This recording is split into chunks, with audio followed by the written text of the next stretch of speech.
En este nuevo capítulo del curso de Estadística con Yamovi, vamos a hablar de un caso especial de análisis.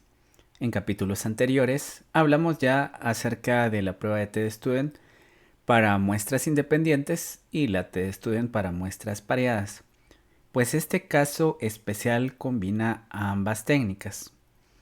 Es decir, si es que acaso queremos evaluar el efecto que podría haber sobre una variable de respuesta cuando se hace una medición antes y después, es decir, utilizando a cada paciente como su propio control, grupos relacionados, pero adicionalmente queremos evaluar cuál podría ser la influencia de un factor externo que se va a aplicar a muestras independientes.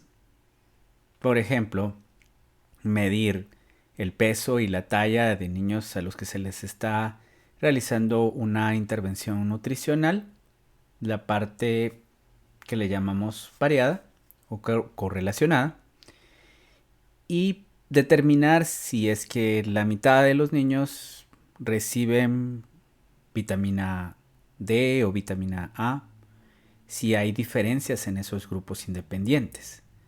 Todo ese análisis se va a realizar no de forma separada, es decir, aplicar una prueba de TestStudent y por otro lado una prueba de TestStudent para muestras pareadas, porque no estaríamos respondiendo a la pregunta de investigación. Lo que requerimos es hacer un solo análisis que incluye ambos enfoques. Para ello tenemos el siguiente ejemplo. La variable de respuesta peso se va a medir en niños desnutridos y se hicieron dos mediciones, una medición inicial y una medición final, antes y después de la realización de una intervención. Adicionalmente, hay niños que presentaban o no diarrea. Esos van a ser los grupos independientes. Las variables independientes entonces serán el tiempo de medición que corresponde a los grupos pareados y el diagnóstico de diarrea que corresponde a los grupos independientes. Pensemos en que podrían haber 25 niños con diarrea, 25 niños sin diarrea, pero en cada uno de los grupos se va a hacer una medición inicial y una medición final del tiempo del peso, el peso, la talla u otros indicadores antropométricos. Como indiqué anteriormente, no sería adecuado aplicar por un lado la prueba de TestStudent y por otro lado la prueba de TestStudent para muestras pareadas, porque estamos resolviendo el problema dividiéndolo en diferentes partes, cuando si existe un análisis que pueda hablarnos acerca de los efectos de la medición inicial y basal y de el factor externo, como es el análisis de varianza factorial de medidas repetidas, vamos a utilizar ese análisis. En todo caso, cuando aplicamos una prueba de TestStudent de muestras independientes, solo estamos respondiendo a la pregunta si el factor externo, como podría ser la diarrea o la administración de vitamina D, van a influir sobre los resultados de los pesos. Pero como podemos ver, tenemos un peso inicial y un peso final. Entonces aquí esto se vuelve más complejo.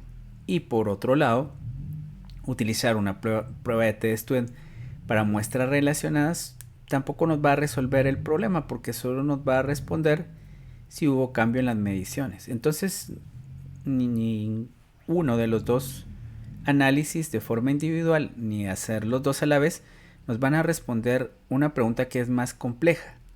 Saber si los cambios en el peso o la talla de una medición inicial y final, antes y después de la intervención, van a estar influenciados también esos cambios por una variable externa que podría ser el que el niño presente diarrea. De tal manera tenemos las hipótesis que ya se han explorado para los grupos apareados. El promedio de las diferencias de las mediciones va a ser igual a 0 según la hipótesis nula.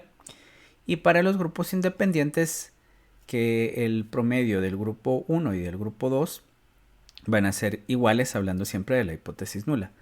Adicionalmente vamos a hablar de una prueba de hipótesis para la interacción, que sería si es que acaso influyen simultáneamente las dos variables independientes que se están evaluando.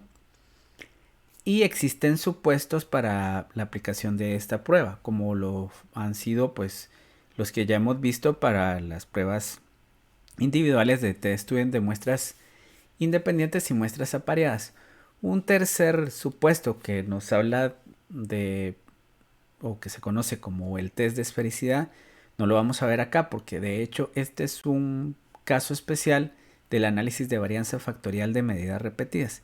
El análisis de varianza factorial de medidas repetidas, como veremos en otro capítulo, va a tomar en cuenta que las medidas repetidas son k medidas repetidas, es decir, más de 2 medidas repetidas. Ahí es donde nos va a interesar el supuesto de esfericidad. Por el momento, que solo tenemos dos grupos, no interesa ese supuesto.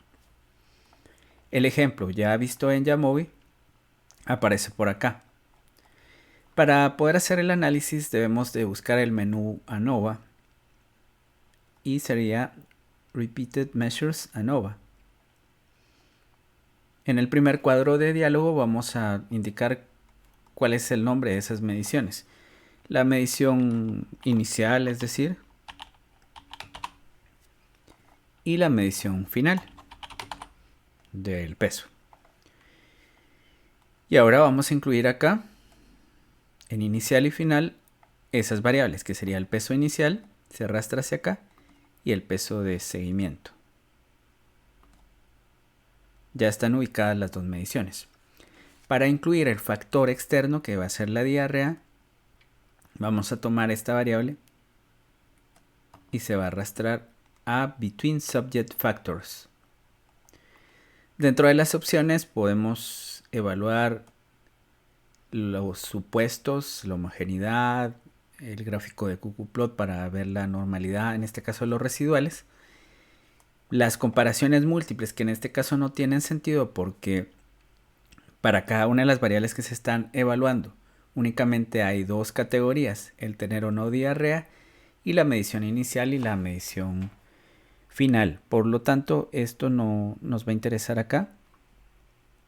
Y luego vamos a hacer un gráfico para poder visualizar o hacer una exploración primaria de lo que está ocurriendo. Esto lo podemos hacer de dos formas: agregar un nuevo término dado que tenemos dos variables, o incluir ambas variables en el término número 1. La parte exploratoria la tenemos por acá y nos está diciendo lo siguiente: que si se observa un cambio en la medición inicial y la medición final en ambos grupos independientes, pero no se observan diferencias entre tener o no diarrea para la variable de respuesta en los dos puntos de medición. Y vamos al análisis inferencial. En primer lugar, el cuadro de Between Subject Effects. En este ubicamos la variable externa, que va a ser la diarrea. El valor P nos está diciendo que no hay diferencia significativa. Es decir, no se observan diferencias cuando el niño presenta o no diarrea para las dos observaciones que se están evaluando, una medición inicial y final del peso. Este sería el estadístico del tamaño del efecto, el estadístico F. Y cuando vamos al cuadro Within Subject Effects, podemos ver la variable que sería la relacionada a los grupos apareados. Y en este caso sería si existen diferencias en las mediciones antes y después de la intervención. Cuando aquí aparece el tamaño del efecto, aquí nos dice que sí hay una diferencia significativa. Sí se observa un cambio significativo cuando se hace una medición inicial y final del peso de estos niños. Esta diferencia es altamente significativa. Pero aquí ya introducimos el concepto de la interacción. Si es que la interacción resulta significativa, no nos va a interesar este que se llama un efecto principal, es decir, el efecto de una sola variable. Lo que nos va a interesar va a ser la interacción, si esta es significativa, pero en este caso la interacción no resultó significativa. ¿Y de qué hablamos con interacción? Que si una combinación de la presencia o la ausencia de diarrea más las mediciones, que podrían ser una medición inicial o una final, nos muestran diferencias. Ya si es que acaso influye simultáneamente el que el niño presente, por ejemplo, diarrea y que se esté haciendo la evaluación final, o la diarrea y el cambio en los pesos antes y después de la intervención tienen un efecto diferente de no tener diarrea y el cambio en los pesos antes y después de la intervención. Pero para este caso no ocurrió que la interacción resultase significativa. Llegamos a la conclusión que solo hubo un cambio en las mediciones repetidas, que van a ser las mediciones apareadas, porque solo tenemos dos, pero no del factor externo. ¿Qué pasaría si incluimos una variable diferente? En este caso voy a cambiar diarrea por vitamina A. Y para este análisis, pues también se me presenta que la vitamina A no va a tener un efecto sobre los cambios que se están evaluando para la variable de respuesta. Voy a hacer el gráfico correspondiente. Y vemos que de hecho en el gráfico no se encuentran diferencias cuando se hace o no la administración de la vitamina A.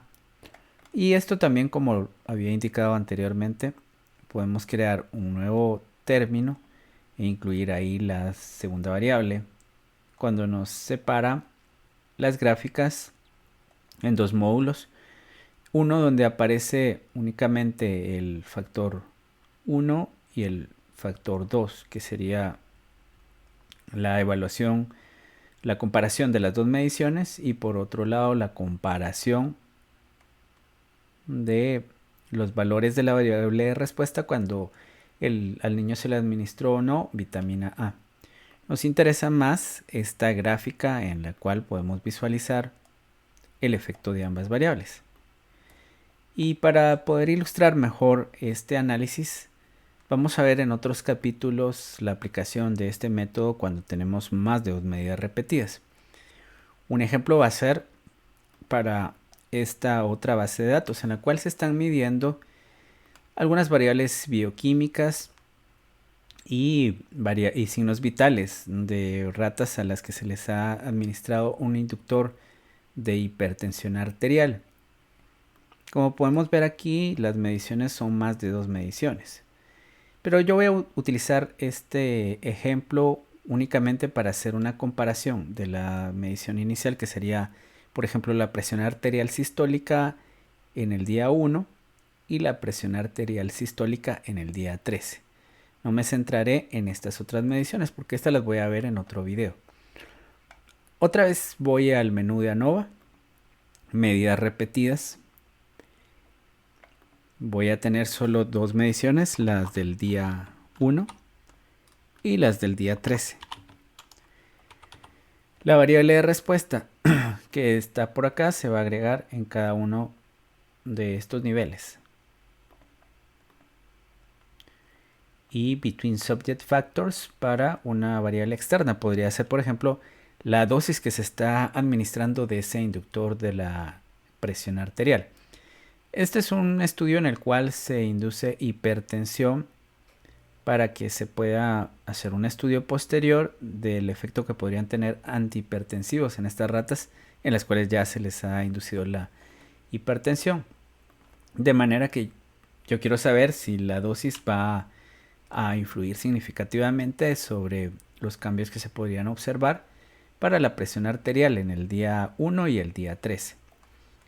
Otra vez me va a interesar el gráfico. La mejor forma de utilizar esto es incluir las dos variables en el término número 1 y revisar acá los gráficos. Como se puede observar aquí, el gráfico nos está